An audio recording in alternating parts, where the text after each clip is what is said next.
বেনজির যদি মামলায় দুর্নীতিবাজ সাব্যস্ত হয়, দেশে তাকে আসতে কোনোদিন বেনজির দুর্নীতি করে এটা বলতে পেরেছেন? বলেছেন? মিডিয়া কে বলেছে? বলেছে সব শেষে কালের কণ্ঠ। আপনারা কেউ বলেন?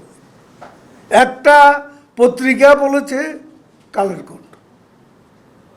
তারপর তো এটা নিয়ে যখন একটা অভিযোগ উঠছে, আপনারা আগে এটা নিয়ে মিডিয়া যদি এটা বলতে পারতেন যে এই তো দুর্নীতি করছে অমুক,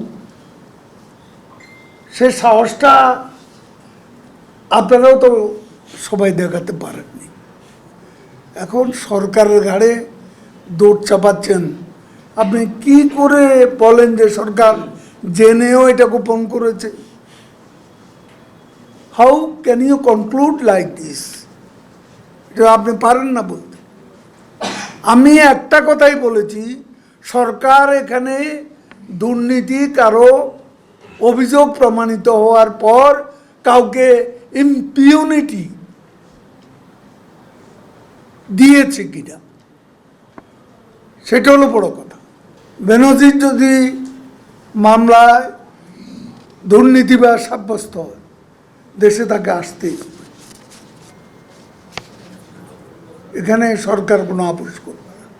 মামলার রায়ে সে যদি দুর্নীতিবাজ সাব্যস্ত হয়, অবশ্যই তাকে আমি দুর্নীতিবাজ বলব। আমার দুর্নীতির বিরুদ্ধে সরকারের দৃষ্টিভঙ্গিটা কি? সরকার কি চায়? সরকারের সৎসাহস আছে কিনা দুর্নীতির বিরুদ্ধে ব্যবস্থা নেওয়ার? আপনি বিএনপি আমলে আজকে বড় বড় কথা বলেন ফখরুল সাহেবরা, বিএনপি আমলে কি একটা দুর্নীতির কেস তারা নিজেদের দলের লোকলে ধরেছেন? কারো বিচার করেছেন? কেউ শাস্তি পেয়েছেন? সেটা হলো বড় কথা।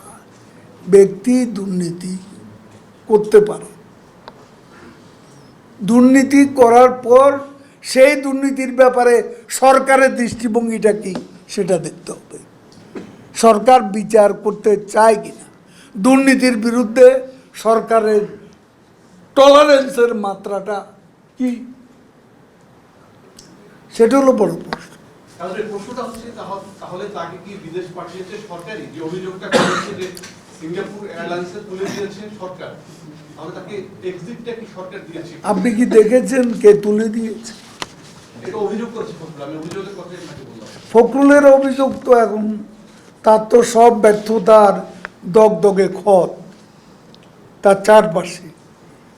তার এখন অভিযোগ, সে তো একটা ব্যর্থ নেতা। সে নির্বাচন 15 বছর ধরে আন্দোলন করলো, নির্বাচনেও ব্যর্থ, আন্দোলনেও ব্যর্থ। নিজের দলের লোক পার্লামেন্টে পাঠায় আর নিজে পার্লামেন্টে অংশগ্রহণ থেকে বিরত থাকে। এই দ্বিচারিতা হলো তার গণতন্ত্র। সে কি বললো না বললো সেটা বাস্তবতা নেই। সরকার তুলে দিয়েছে মির্জা ফখরুলের কাছে আমি জানতে চাই, সরকারের কারা গিয়ে তাকে তুলে দিয়েছে? কারা তুলে দিয়েছে? কোন অথরিটি তাকে তুলে দিয়েছে বলুন? অন্ধকারে ডিল ছুড়লে হবে না।